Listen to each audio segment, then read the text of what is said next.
Before starting, make sure you wash the rice at least once.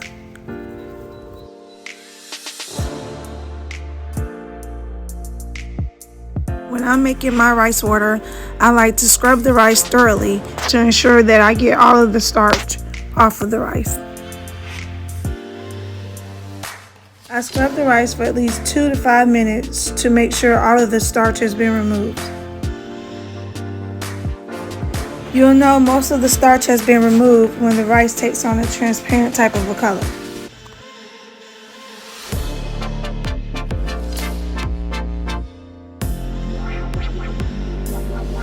After scrubbing the rice, I'll transfer it to a pot and then I'll add some orange peels.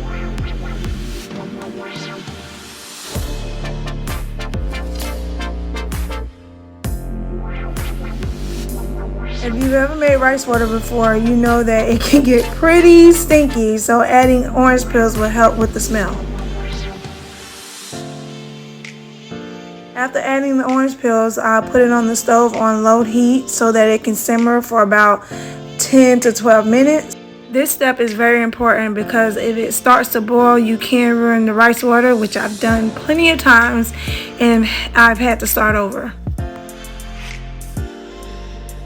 After the rice water is done, I'll set it aside and let it cool, and then I'll transfer it to a container.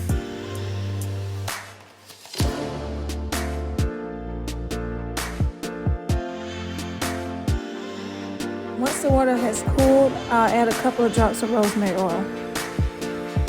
Rosemary oil can stimulate hair growth, plus it smells amazing. You can use the rice water immediately, but I like to let mine ferment for about 2 weeks, and then I'll transfer it to a spray bottle, shake it up really well, and apply it to my hair.